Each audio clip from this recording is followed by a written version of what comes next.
I have entered the live. Marco. Hello.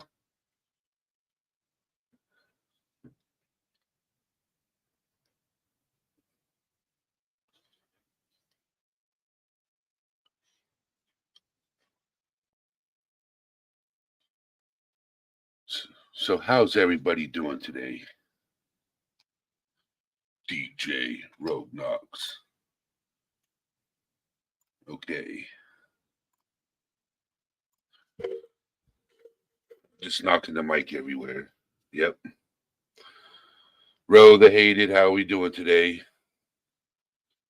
So I was thinking today's live was about looking forward. How to move forward is one thing, but looking forward is another thing. What do you look forward to when you wake up in the morning to a brighter day? That's what I look forward to. I need some more energy these days. I'm lacking. Just waiting for more people to come in. Yes.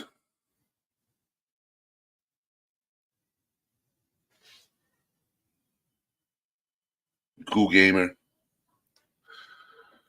Just waiting for more people to jump in. All things serious is right here in the house, drinking some coffee. Like always. Rosaline, how are we doing? We got Kelly B. I hope you feel better. Migraines really suck.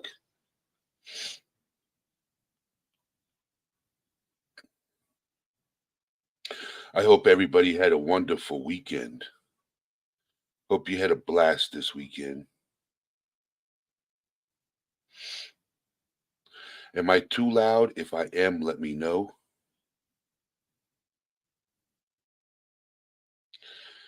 Can always adjust the levels of the mic if I'm too loud.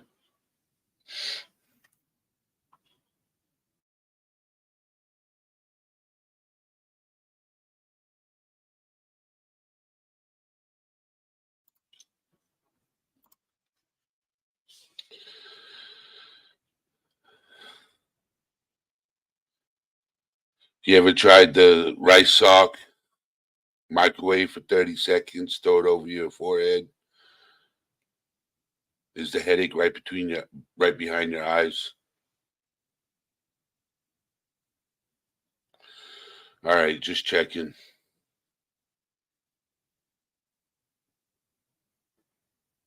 Oh, that's tough.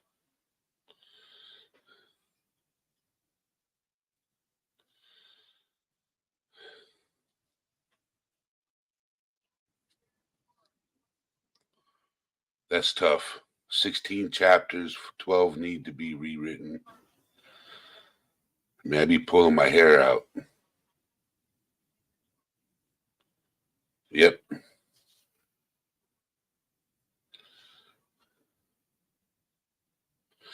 So, what are we looking forward to? What are you guys looking forward to?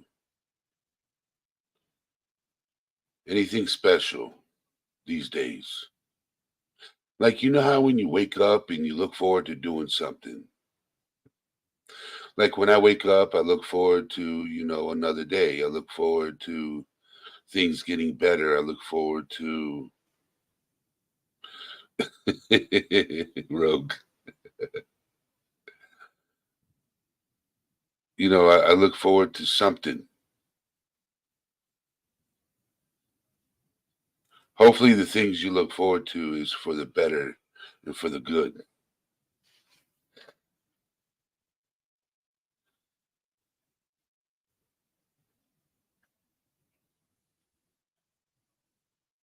because we are looking forward to something.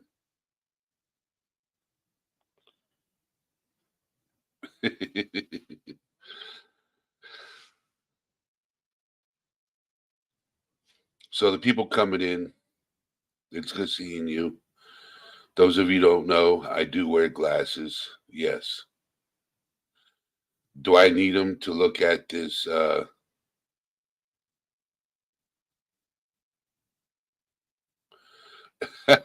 Road hated. All right. I don't need them to see drive safe, Red Mom 22.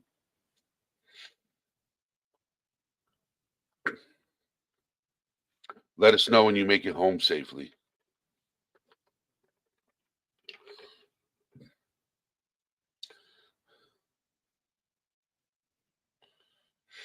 You know, like when you wake up, some people wake up on the wrong side of the bed, other people wake up on the right side of the bed. I wake up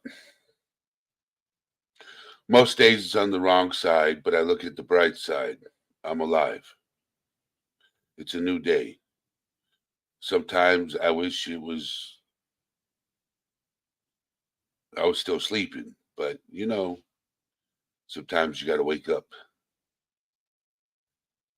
and drive forward.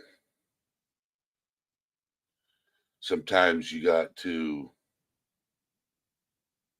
I don't know. Sometimes you got to just think about things out loud and how you're going to look forward to the future. Not live for the future, but look forward to the future because tomorrow's a gift. Today is today. Tomorrow isn't certain.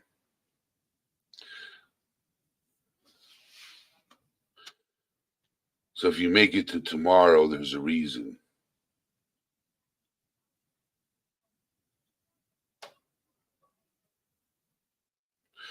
How many people here live for tomorrow and not today?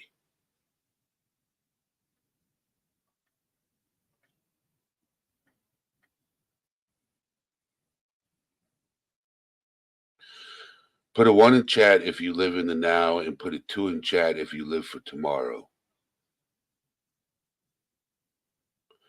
And then put a three in chat if you live for yesterday, like in the past. Three.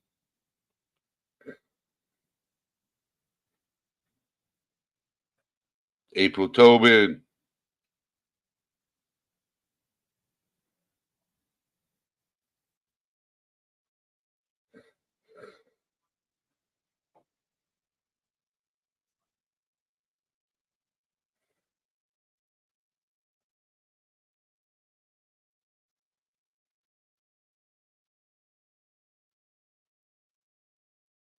So we got a one.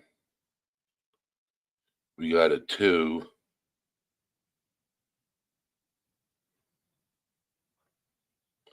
So far, everybody, we got people that live for tomorrow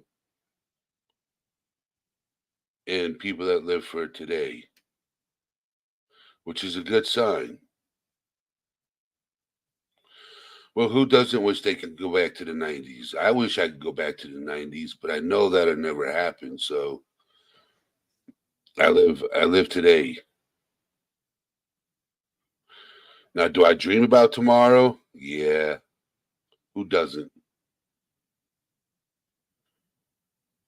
We live for today, but we always plan for tomorrow. We always make plans for, down the road. Like, okay, can't do it today, but I could do it tomorrow or Friday.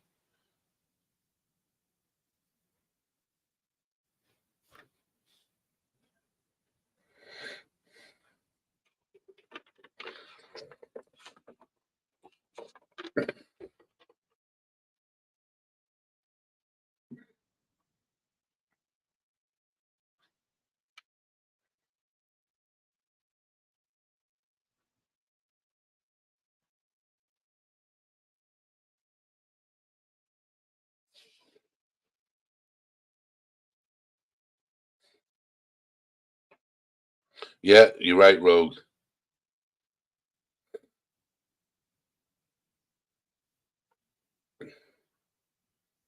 So we all look forward.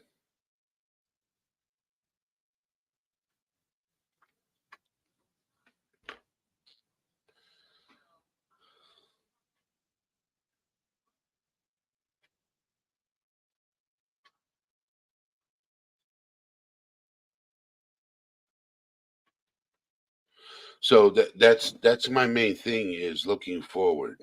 Okay, is do we look forward, Jennifer? How are you doing, young lady? Marina,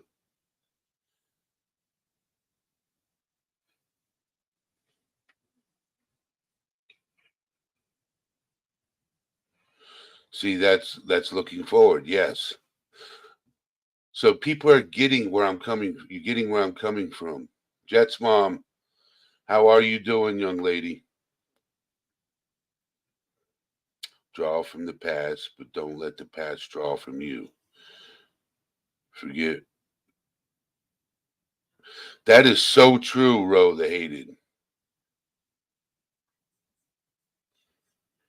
Don't dwell on the past, but use the past and the mistakes you've made and what you've learned from the past. Yes, because we all keep using the past. We when we dwell on the past, it affects our present, and if it affects our present, then it's going to be a problem for our future.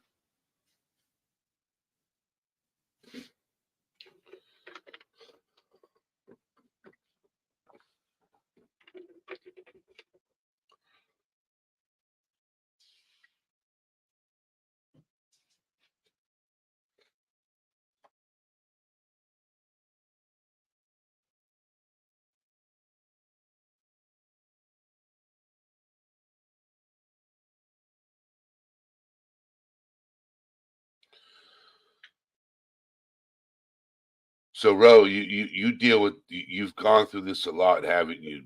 You know, it when you first had the medical issues you had, did you originally live in the past? Or did you just wake up one day and be like, I got to live for today. Tomorrow will be here, and don't let you know the past be the past. Just let it be the past. Okay,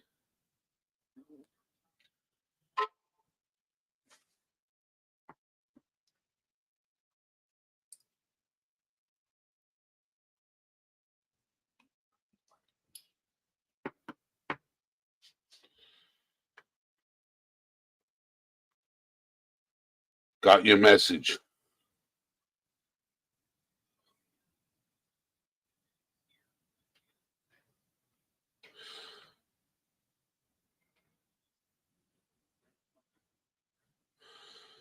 Well, hopefully everything is. Oh yeah, it's a Jimi Hendrix shirt. Yep,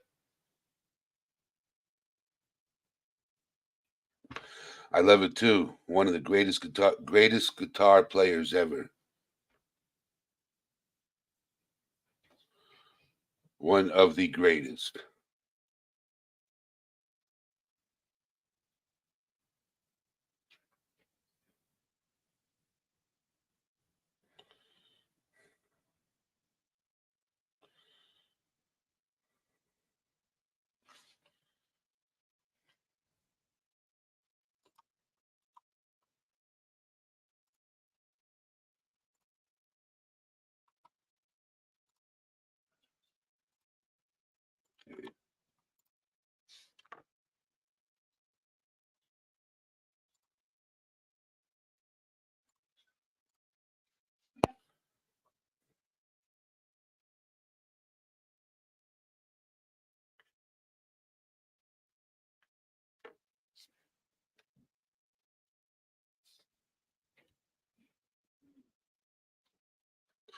So I sent you a message, Ro.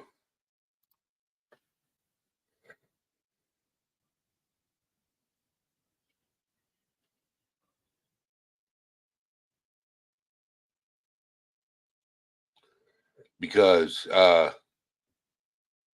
this would be an interesting conversation to have with you if you want to come up. It's up to you.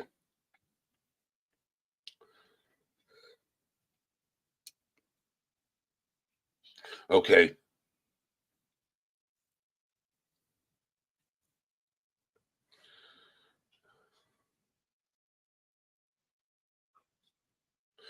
Jennifer, are you asking me that question? Isn't he one of the 27 Club, Jimi Hendrix? I believe so.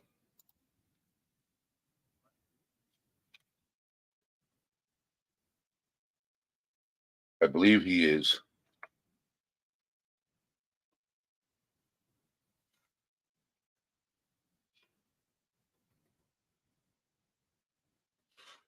Yeah. Yeah, he was. You're right. I didn't know if he was. I think he was. Yeah, you're right. He is. Sad. Died at such a young age.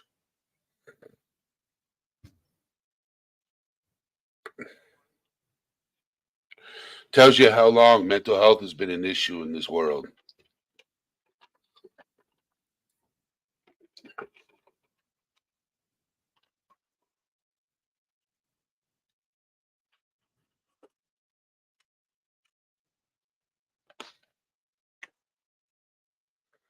After he passed, Janis Joplin passed. Because I think they were like best friends and she couldn't live with the fact that she was still alive and he wasn't.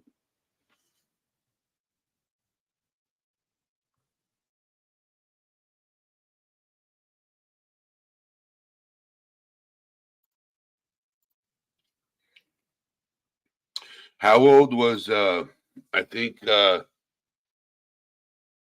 Randy Rhoads from Ozzy was 25, was somewhere around there. He was up there in age. He wasn't that old.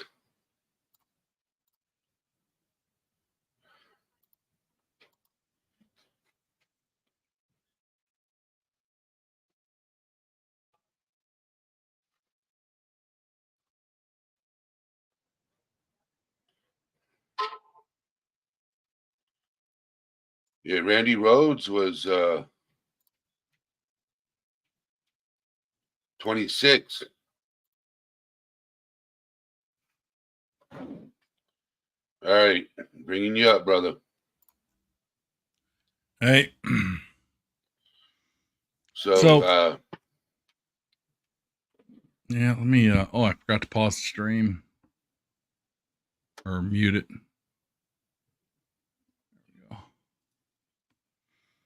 So yeah, you were talking about, well, I mean, I didn't mean to interrupt your Randy Rhoads thing. no, you good. He was around the same age. 27, Well, 26. A lot of highly creative people have issues because they don't function in the conformity of general society. So they struggle their whole lives. And part of that struggle actually creates some of the stuff where they get a different outlook on things. And that's why their stuff is so creative, because it's from a different viewpoint than the standard. Unfortunately, it's just kind of part of the creative process to be a little bit different than what's considered standard. It's actually a really interesting study if you ever feel like looking into it. So you were hitting me with some interesting statements when we were talking about looking forward. Yeah. So, I mean, anybody else that watches this in the future, or people in the chat that don't know, about 8 years ago, I had strokes, 3 of them in one day. That took out the right side of my body and just damaged the left side, and center part messed up some of my ability to move around. Anyway, took away from my physical abilities, which, I mean, I'm not as big a Neanderthal as you are, but I am 6'3", and I had military grade muscle at one point, and, you know, firefighter, law enforcement, all that kind of crap, military. So it took away a big part of my identity. So it's a big thing today when I go to do something like take in the groceries from the car, something simple like that. Only got the one working arm. It is impossible not to get in the mindset of I could have done this so easily before, and now I have to struggle. And I assume that transfers over to people who trying to quit smoking and they see somebody smoking and they're like, man, I wouldn't be tempted like this if I hadn't been addicted so long. And their past is always drawing on their ability to function in the current world. And for somebody like me, it's a constant thing because everything you do physically is hindered. So the simple things like life was easy before because you're a Neanderthal. You get what you want because people think, oh, I don't want to piss him off. He might eat me. Right. So you get what you want most of the time to people being annoyed that you're there because you have to have a special parking spot or whatever the case may be. And it interferes with your daily routine. And I can't remember that quote where I saw it. It might even have been in a movie at one point where like some version of Spock or something said it. But it hit me hard that you can draw from your past and learn things. Like I have learned to overcome some of my shit because like I lived on a second story apartment, got a freezer. How am I going to get this up there in my day? Like, you can just pick up a refrigerator and carry it up a flight of stairs. It's like nothing, right? So me, I had to take a ratchet strap from the truck, tie it around my waist, tie it to the thing, and crawl up the stairs, dragging this thing up the stairs. Got to the top, had to like lay on the porch for like half an hour while I recovered. But that's because I drew from the past on how to move things mechanically and how to use machines to overcome with a mechanical advantage and just physics in general.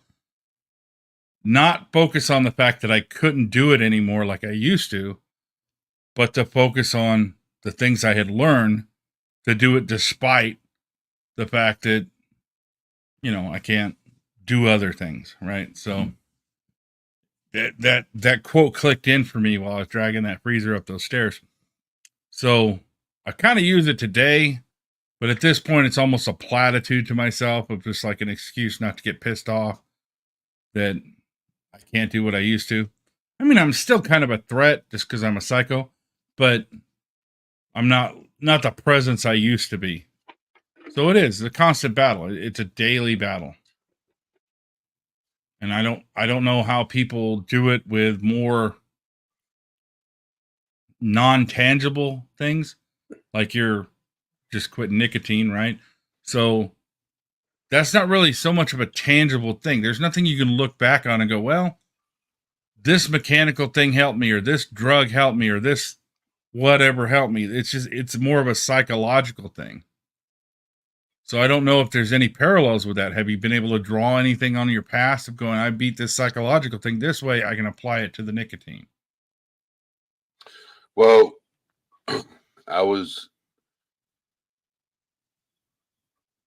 it's a good question because mine was more of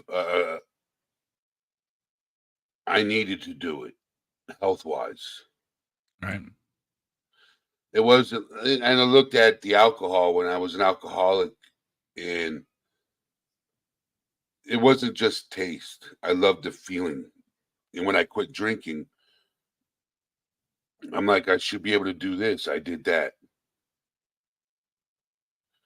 So, and at one point, I didn't want to stop smoking, but there was a time that I had to quit.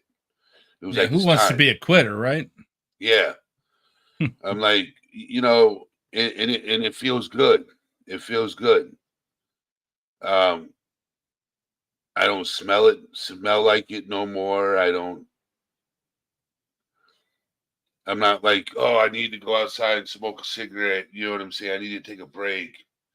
You know what I'm saying? Like at work, like everybody's like, oh, I got to go outside for a break and smoke a cigarette. Nope, don't need to do that. Don't need to do any of that. I'm good. Take it one day at a time. That's all you can do, though.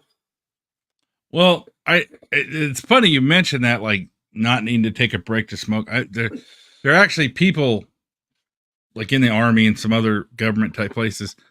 They smoke, but they actually don't inhale. I know that's a common thing. I never inhaled, but no, they actually don't inhale. They only smoke to get the break, right?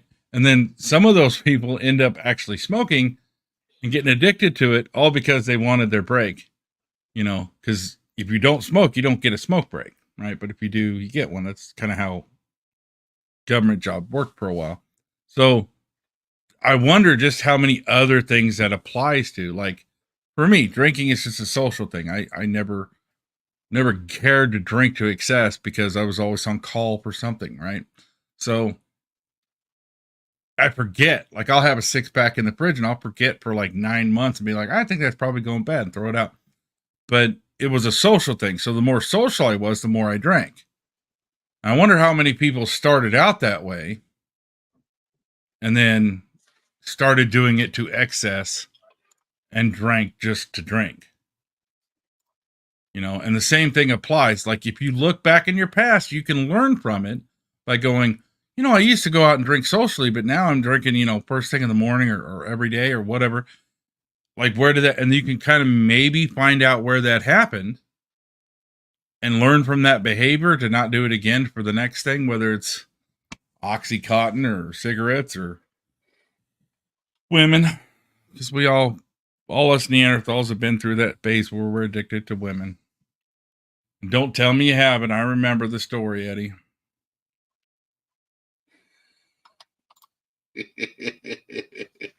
We've all been addicted to hobbits. And yes, I saw it, Marina. I'm not Ro the Hobbit. Ro the Hobbit lover. Ro the Hobbit. I know, I saw that too. No. So with me, like addiction has always been a big part of my life. I've always been addicted to something. Alcohol, nicotine, coffee. I've never gone down the path of, anything else. Like the hard stuff. Well, alcohol was pretty hard, but you know what I mean. The drugs. Right. Yeah, like the Bolivian marching powder and whatnot. Yes. I've never been addicted to that stuff. Well, I do think that we are all addicted to something. Some things are positive and some things aren't. For a very long time, I was addicted to that feeling you get when the alarm goes off, your pager during my day or later on. Now it's an app on your cell phone, goes off, says there's something, car accident, brush fire, structure fire, or whatever. You haul ass, you get in the truck, you go do what you can to stop damage and loss of life. And then you get back and you feel good about yourself. And for a long time, I was addicted to that. And then I think at some point, like that seems like a positive thing. And you wouldn't use a word like addiction because that has such a negative connotation. But I was addicted to it because I would go sometimes for days without proper sleep, 24 to 30 hours without eating anything just because they were so busy. I can do another one. I can do another one. I can do another call. And just especially during brush season where the whole countryside's on fire. So like you get addicted to it, but it's your own chemicals that you're addicted to, that your body's producing, right? Drugs produce those chemicals artificially. And you don't have to put the work in to get them. That's why I feel a lot of people get addicted, and they use that term only for, whether it's nicotine or caffeine or whatever. I think that term gets misused because you truly are addicted to anything, whether it's social attention or knitting or whatever it is. There's something you do in your life that releases oxytocin or whatever your body craves, and you end up doing it. You're still addicted to it. So addiction in and of itself isn't bad. I don't think. It's addiction to the wrong thing. if it's destructive for you, and you can look back in your past and realize what's destructive and not, and use that information to move forward. If it's destructive for you, it's a bad thing. But if it's a good thing, like, I don't know, I'm addicted to growing tomatoes. Well, guess what? You're gonna have a lot of tomatoes to eat if you're addicted to that. So I think everybody has a certain amount of addictive behavior. Some are more extreme than others, sure, but I think everybody has some, and they really need to just be addicted to the right things for them. There's no one right thing for everybody. I'm addicted to guns. Not everybody likes guns, so it's all about what you want to do. And that honestly, the addiction to guns is partially because I am no longer the physical, formidable Neanderthal I used to be. Like, yeah, I'm still scary when I walk in the room, mainly because I'm psycho looking, but I physically can't do what I used to do. So I have the guns to make up for it because it is a great equalizer. And that's giving me peace of mind to where if something was to pop up, I could help still. Whereas before, I felt totally useless. So getting lost in your past and letting it draw on you. Because for the first year, honestly, I didn't think I had a purpose at all. Yep. Like there was no reason for me to be around if I was a, folded up buck that couldn't move hardly. So, and then I came up with the rationalization that I took tax dollars and redistributed into the local economy. Because once I got the disability, I started, paying bills and buying food and whatnot. So that was a thing I thought for a while. But now I realize, no, I can still give rides to people. I can still help them work on their car, even if it's slow, whatever it is, prepare for the zombie apocalypse. Doesn't matter. I still have uses. And there might be that one person that's really going to need my help one day. And I'm just hanging out waiting for that. Otherwise, I'm just sitting around watching YouTube.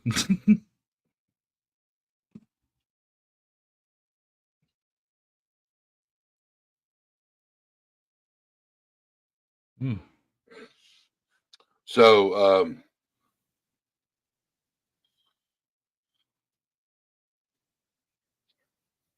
man, I don't know what to say to some of these. So, Jennifer, I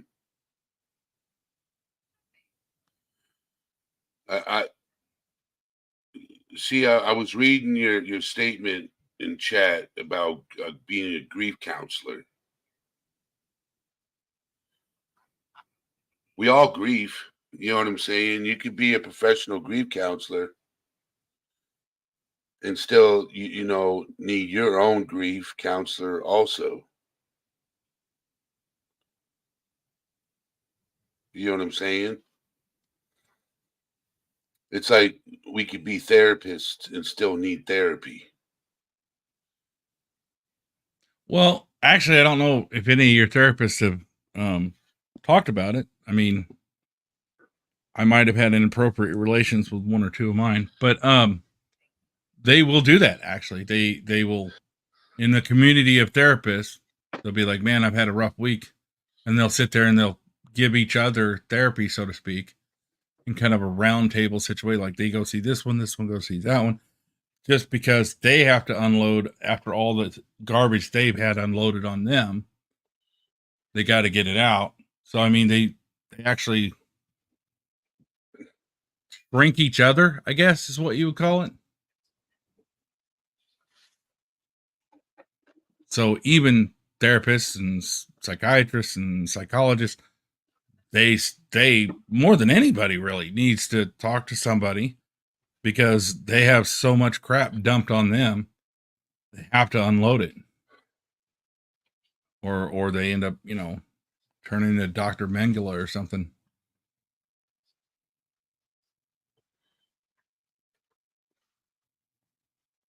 A must for funeral director. Really? Yeah, she is a funeral director. That's interesting that they require you to. Emily. actually probably not a horrible idea, actually.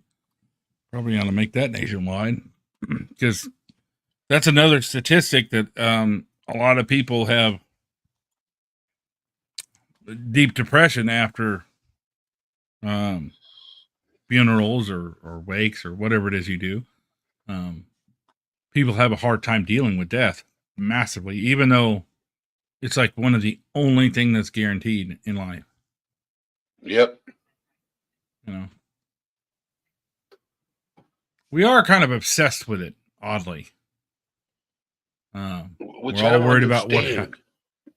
we're all worried about what happens next or where you're going to go, this, that, the other. I mean, nobody can really affect it, right? So, like, it's like when you're on a roller coaster. Yeah, it's all scary. Things are going every which direction. You don't know exactly what's going to happen next.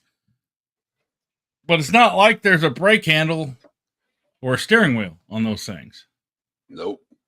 Right? I mean, yeah, there's a little bit of a steering wheel in life because you can kind of direct yourself. Maybe not do that stupid thing. No, you can't jump a car over that canyon. Whatever. But for the most part, you'll get there eventually. And it's like we don't know how to deal with that, which is odd because even I have had issues with family and stuff passing. And it's always like, could I have done something different or blah blah blah, I mean, but when you really think about it, no, it's the only thing that's guaranteed. I mean, I'm not saying go out and join a death cult or something like that, but I mean, it's the only guarantee. That and taxes probably. but no, seriously, that quote, let the past, like, draw on your past, but don't let it draw from you. That's what was happening the first year, was the memory of being a monster, the memory of the random checkout girl at the grocery store having temptation in her eyes, and then not anymore because I shuffle up like I'm an extra on Walking Dead, right? So all those things that used to be a thing for me now aren't. And I was letting the past draw me down over what I couldn't do and what I had lost and all that kind of stuff.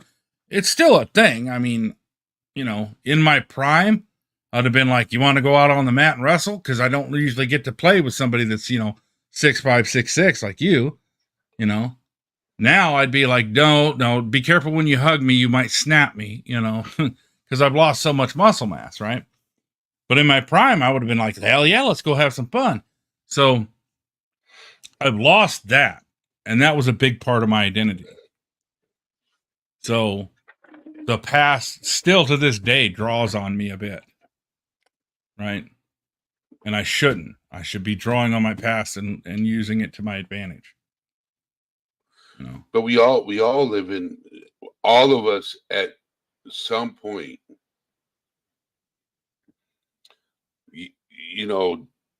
during the week or, during the day or, have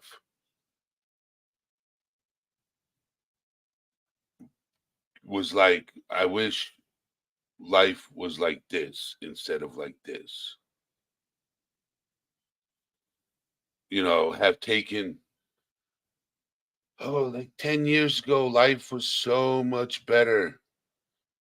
Why can't it be today?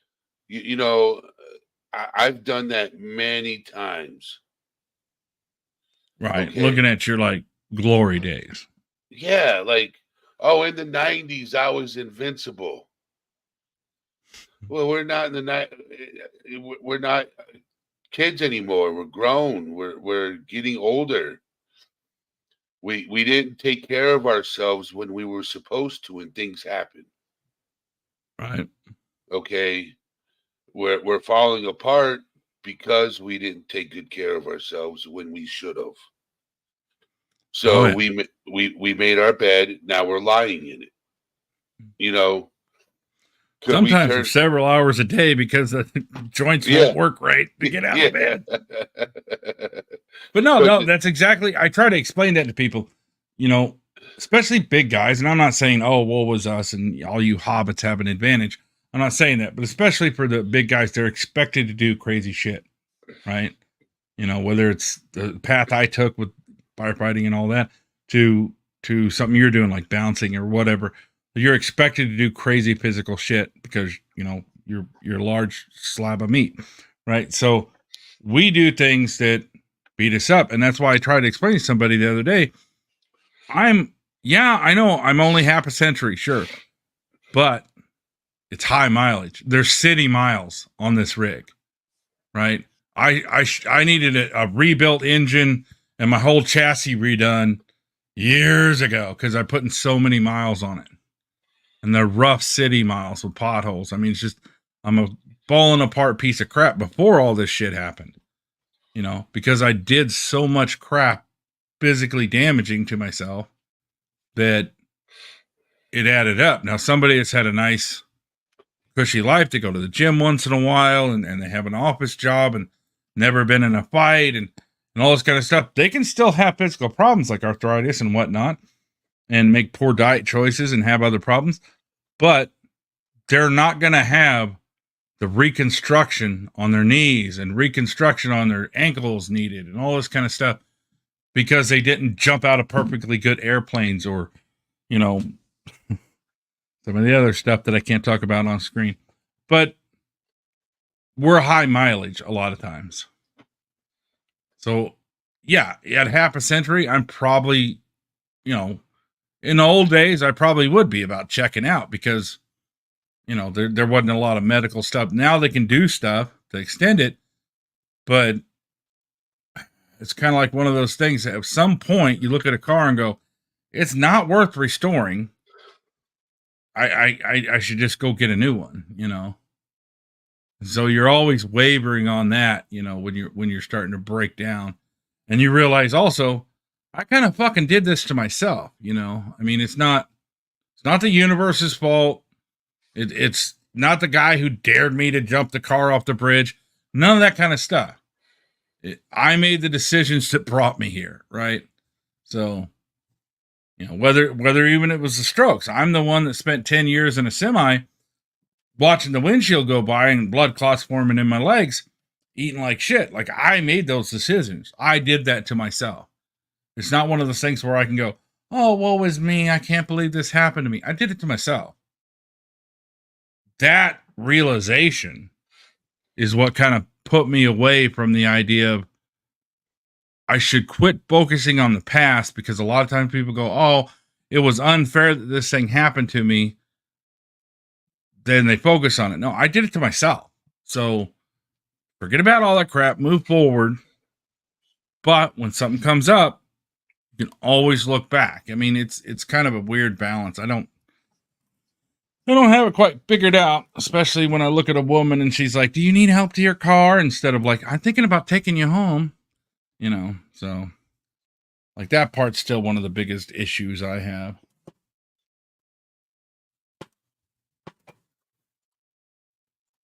And I love it. I love it when I'm in Discord, by the way, and women are like, oh no, you'd be great for somebody. You're this, you're that. And they're giving me all these compliments. And I'm like, yeah, you're only saying that because you're 3 states away. I love it, by the way, everybody. When Eddie starts reading, you can just see the gears and the smoke coming out of the headphones. Well, I was reading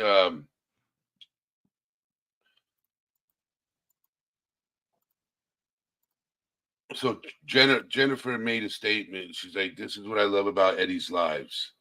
I hate taking away from panel guests, but all of us in chat can talk and help each other out at the same time. And that is so true. That is so true. Yeah. Plus, I mean, I kind of like wasn't Yennefer. I'm gonna start calling her Yennefer. Wasn't Yennefer up on panel here a while back?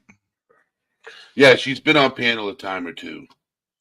Yeah, she'll be she's a frequent flyer. She flies by, comes up for a little bit, disappears. She's a very busy person. She's going through a lot. You know, I wish we would connect more. You need to have a role in your Discord, ninja member, because every once in a while she's like, poof, gone. Yeah, yeah. Her and Sweet and Sleuthy, both of them, you know. Well, I mean, even me who has no job, right? You know, I have other than doctor's appointments every year or so, I have nothing on my schedule ever. And I still missed last Thursday, I think it was, or something, and was gone for Friday and most of Saturday because I had to go work on my truck, and that takes a lot out of me when I do that. So I was down the next day. But even I have to disappear every once in a while just because of real life. Marina wants to call her Yennefer now too. Just I can get away with it because people are like, all right, let him do what he wants so he doesn't eat me. But I don't know, hobbits, sometimes you have to follow the rules.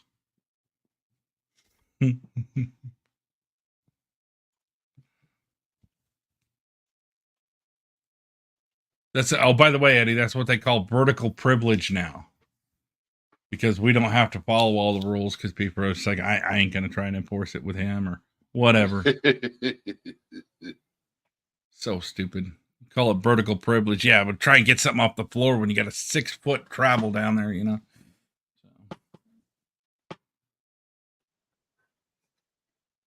What? Geneva? Like Geneva? Oh, the Geneva Conventions. Totally off topic. If you look at the total rules that the Geneva Conventions have had and added over the years, see how proud you are when you realize the majority of the rules are written because of shit America did.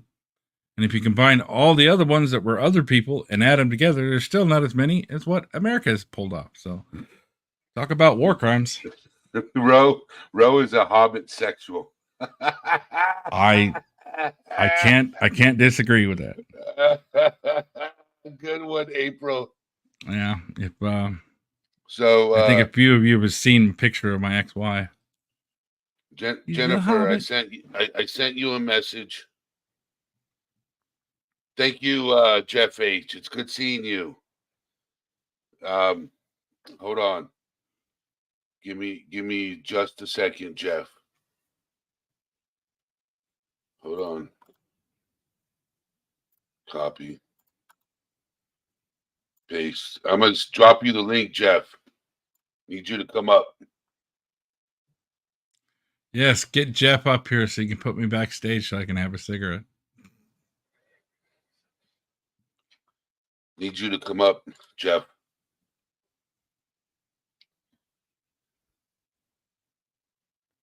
Oh my God, Jennifer Hineyhole. Yeah, I sent you a message, Jennifer. I just realized what the last name on that was because I'm horrible with names. But by the way, my entire name is only 3 syllables. That's first and last, right? Yep. And the last is only 1 syllable, and the first is 2, but I don't ever say the second one. And the first syllable is Rob, but I'm too lazy to say the B, so it's Roe, right? So if you have more than 3 syllables in the name you want me to call you, I'm never going to remember your name. I'm just going to give you a nickname, and that's what you'll be the rest of your life. Jeff. Oh my God. I wish I could. We're at a friend's house. It's a good one, Jeff. It's not that kind of channel, man. Oh. Mm-hmm. Get a little dog on dog pound chicken. Wow, wow. Anyway. I understand.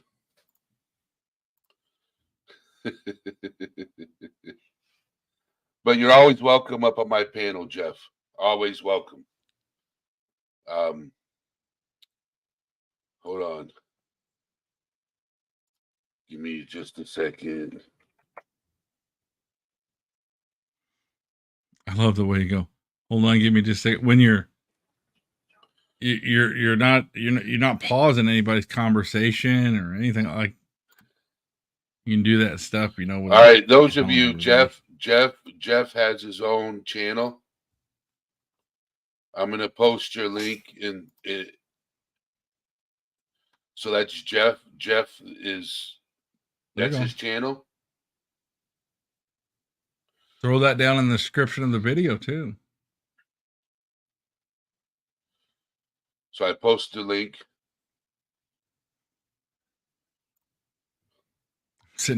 I'm sitting here bouncing over all my screens. People are probably thinking, "What do you got going on? You're so distracted."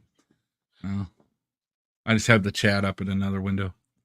But no, I mean, I wasn't planning on popping up or anything. That actually does affect me quite a bit. Now, you know, there's not a ton that affects me all the time. I have opinions about mental health, just because of my background and different things I've experienced and people I've been around. But this one is one of the few that actually impacts me pretty heavy. Looking forward is difficult for somebody like me who has had such a catastrophic, I call recent past, you know, because I think in decades, right? Like it's a rolling decade plan in my head all the time. When I get up to go pee, I make a plan, right? Like I'm dodge this thing in the hallway, blah, blah, blah. This is when I'm going to unzip, when I'm going to flush. Literally, there's a battle plan for me to do everything, right? So there's also a 10-year cycle of plans in my head that are rolling every few months, you know, it just cycles to the, you know, that type of thing. So I'm always looking ahead, but for most of my life. But this particular thing, along with other things that have occurred in the past that aren't exactly what I consider fun, this one still is like a very strong magnet holding me back. So it is still drawing from my ability to move forward. I can look forward, but I still am not moving forward. You know, and I don't know how other people that have had actual catastrophic, you know, mental health problems and events, you know, not just some like this has not affected my ability to survive. It's not life threatening anymore. None of that stuff. So, I mean, by all logical standards, I'm in no danger. So it shouldn't be holding me back this much.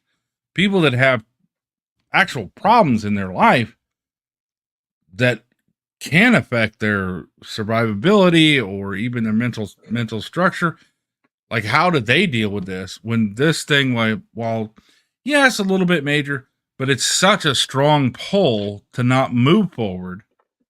At best, all I can do is look forward. I don't know how other people do it, to be honest.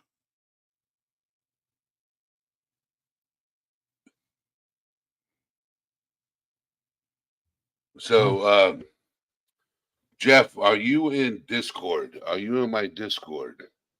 Just asking. If not, I'm going to send you an invite.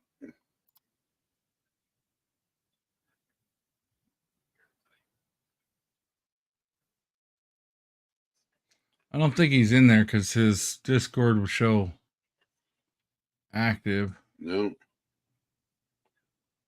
I'm on looking. the phone. Nope, just Jenna and Jessica are the only J's. Do you have Discord, Jeff?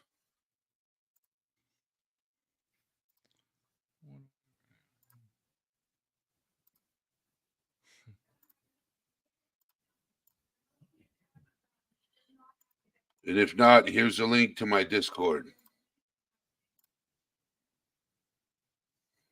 You know what I always find funny? You watch chat, right? Yep. And if you tally in your brain how many different names there are, there's only about 8 different names in chat right now, but there's 14 watching. There's lurking. I know. I wonder though if it's I'm lurking just because I'm watching it and being entertained by it and have nothing to offer, or is it someone who would like to say something but doesn't feel confident enough or important enough or whatever the thing holding them back, like the introvert, like we were talking about with my ex-wife, the introversion like makes it to where they can't even like type, right?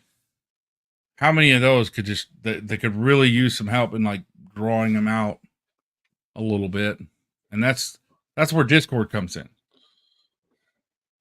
You know, get into Discord. You can have private conversations. You even have a room in your Discord that's one-on-one. You know, there's only 2 people allowed there. So you can go in there with somebody in a private chat and nobody else can like pop in the middle of your conversation, right? So it's safe one-on-one. That's the kind of thing that Discord has opened up for a lot of people, especially the introverts or the people who are just aren't comfortable with being on something that can be watched by potentially millions of other people later on. You know, That's the reason why. So Jeff, another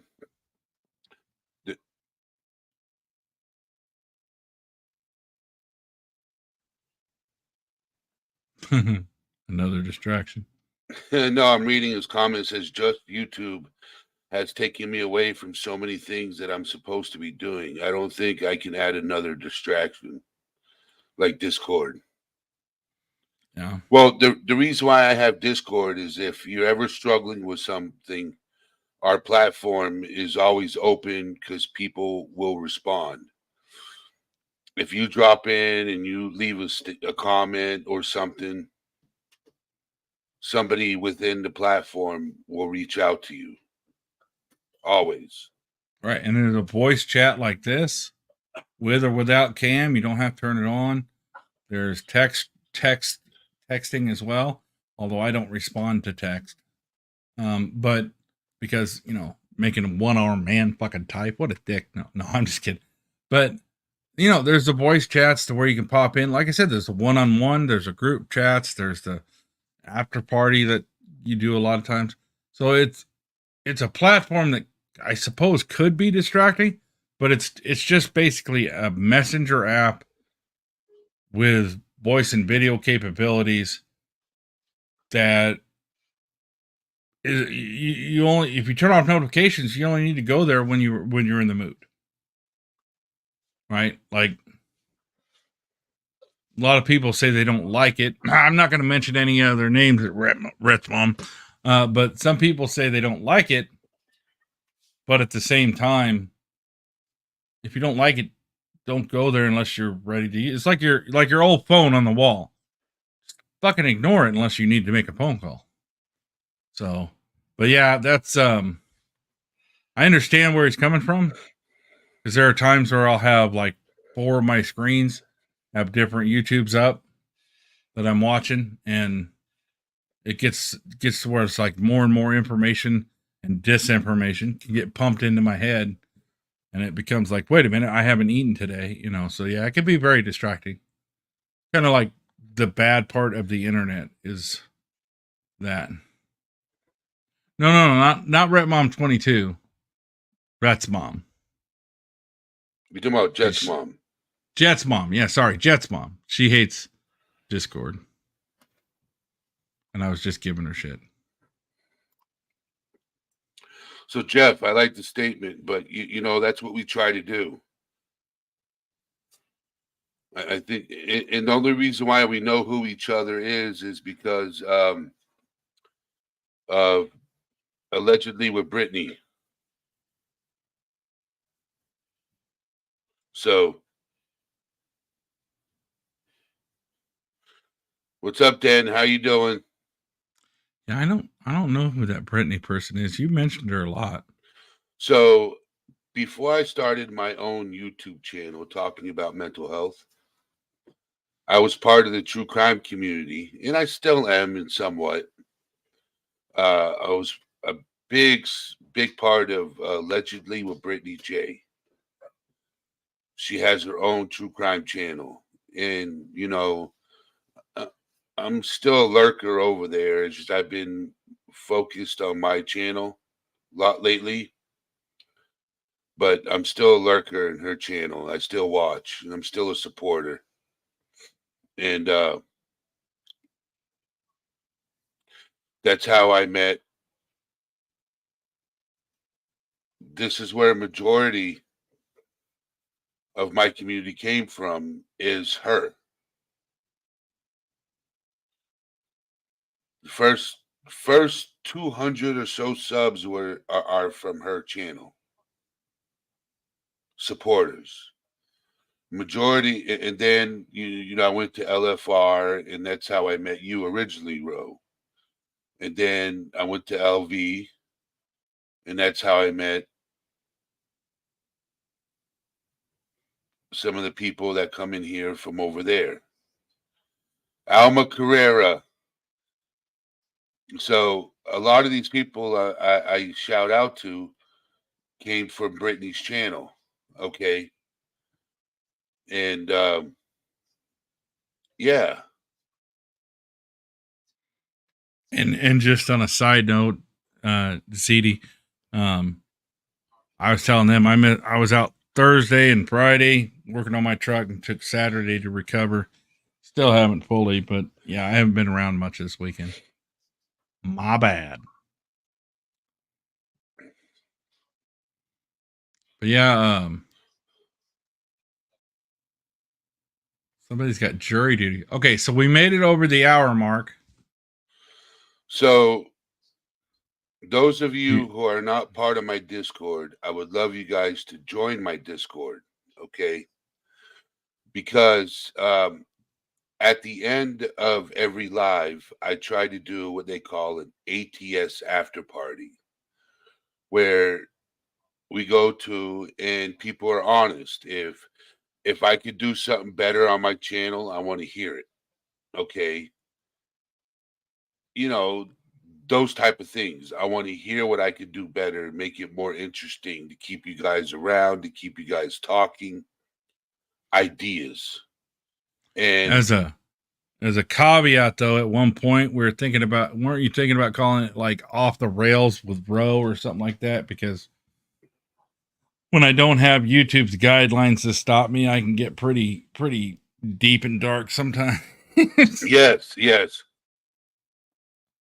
And that's the other point too, is without YouTube's guidelines, you can go in there and talk about whatever you want, word however you want, and it's not going to hurt Eddie. You know. I just want feedback. You know what I'm saying? Mm-hmm. Yes, Emily.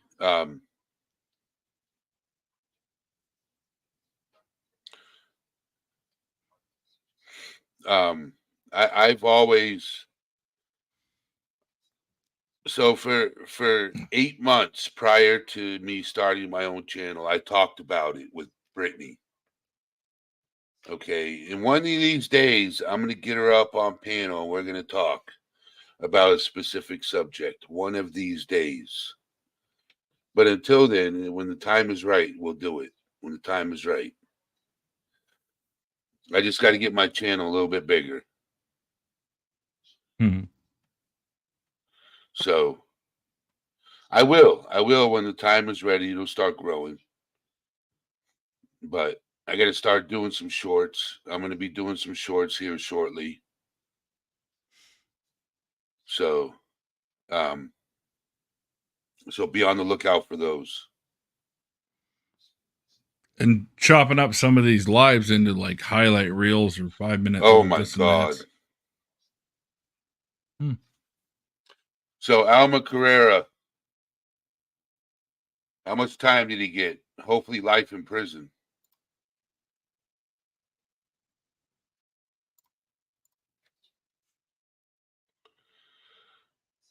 Or did they slap him on the wrist? Hopefully you guys gave him the maximum penalty, life in prison. Just saying, Magda. Sorry, I got something caught my throat there. But oh, row your goat. Greatest of all No. If there were room for more letters, greatest smartass of all time, maybe.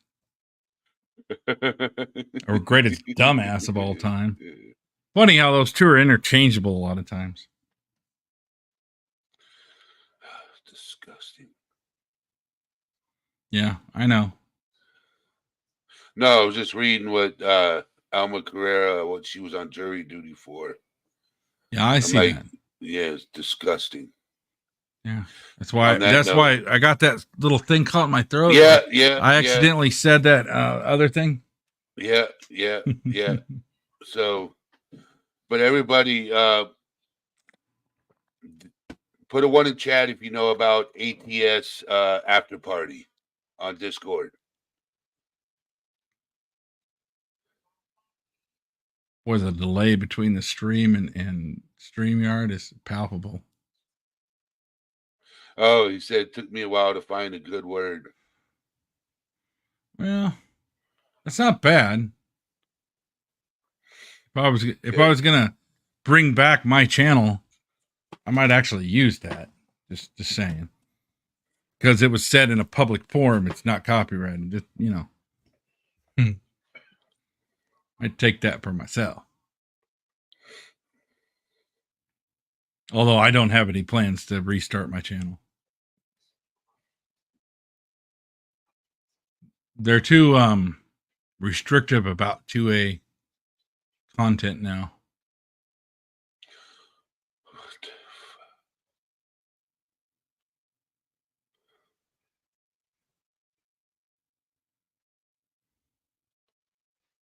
Okay, so after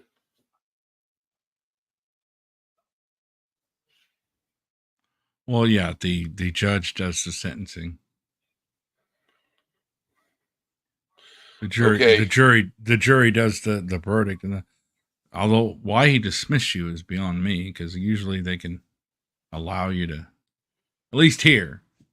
He already, if it's guilty, he's going to do this, and if it's innocent, he's going to do that.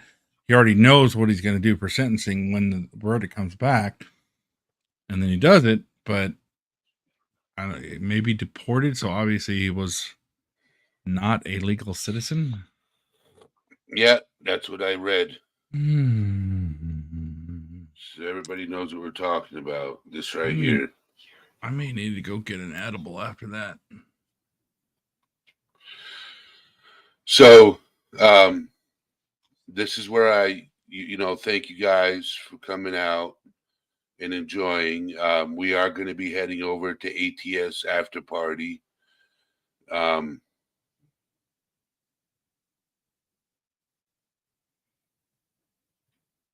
Yes. Alma Carrera, young lady, you are always welcome on my panel. So you hit me up in Discord, letting me know when you want to come up and talk about it and when you're allowed to talk about it, and we can. Actually, Eddie, that actually might be an entire episode of not necessarily the contents of this particular case, but in general, the justice system and how it works. And like, for me, the fact that I'm so disappointed in our justice system, especially in California with the revolving door policy, how does that affect everybody's mental health? It never really occurred to me. There are probably several people that wouldn't have felt comfortable in the 80s or 90s when things seemed to be more secure.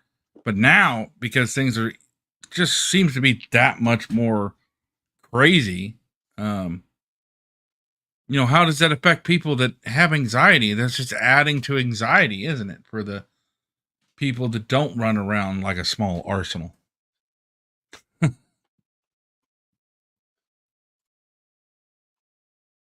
mean, that could almost be a whole episode of the justice system and how it affects our mental health. Yep.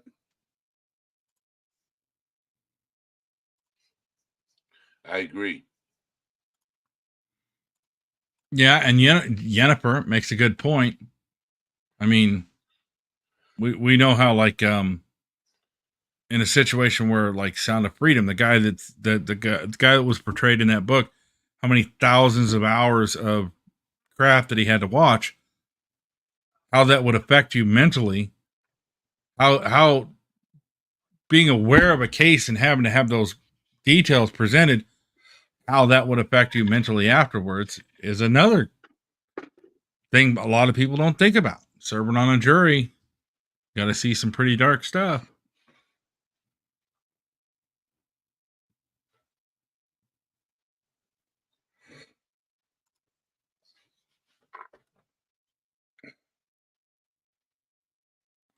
Jeff, I was a musician before I started kicking indoors.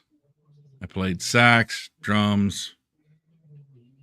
What was the other thing I played for a while? Oh, piano, stuff like that. But I haven't done it in a very long time because I found out badge bunnies exist. But I think, didn't you say you were picking on a guitar or something at one point, Eddie? Yeah, I could play. I'm a lefty, so I have to play a left-handed guitar. I am now. Sorry. I had to throw it out there. I got to find humor where I can, right? Oh my God. But DJ Rogue Knox, she is wow, her voice she's one of my favorite hobbits now. Zitty said, I'm smart, deep, and can't play a lick or sing, but love music. Well, did they make hobbit-size instruments, CD? I mean, sure she did. They do, right? They got like a soprano piccolo or something, I'm sure. It's gonna kick my ass. But I'm gonna end this live here. I will see you guys over in ATS After Party. Thank you guys for being here, Jeff. Hopefully, one of these days I can have you up on panel and have it discourse. And Alma, if you ever need to talk, you know how to get a hold of me. If something's ever bothering you, because certain things can. Definitely. You know, especially what you went through. I understand. We need to get her in Discord. Well, Alma's in our Discord. Is she? Yeah. Must be under a different name. No, she should be in my Discord. Hold on. Let me look. No, it's still. She's just offline. Oh, okay. Yeah, I see the little sunflower. Look, her icon even matches. That's yes. She is a wonderful person, Alma. So isn't everybody else here in chat and part of my channel.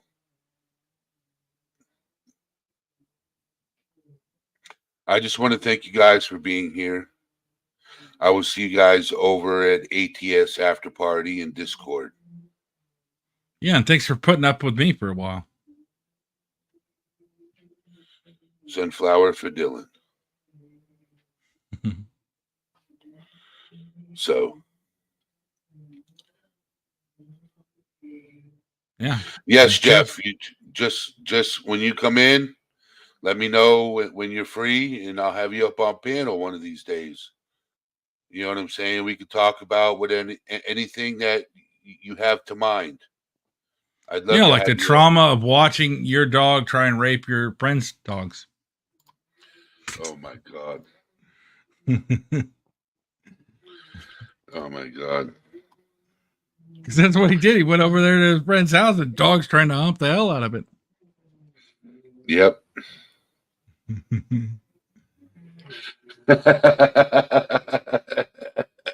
Whoa. Hey, silence just makes it. Yeah. Eddie could play a stand-up bass like a violin. Like they'd be adding a fifth bass drum, you know, instead of the 1, 2, 3, 4 sides you see standard, there'd be another one that's like 6 foot, and he'd be like, yeah, I still got another 6 inches before it drags the ground. So. Yeah. Silence, you need to join Discord.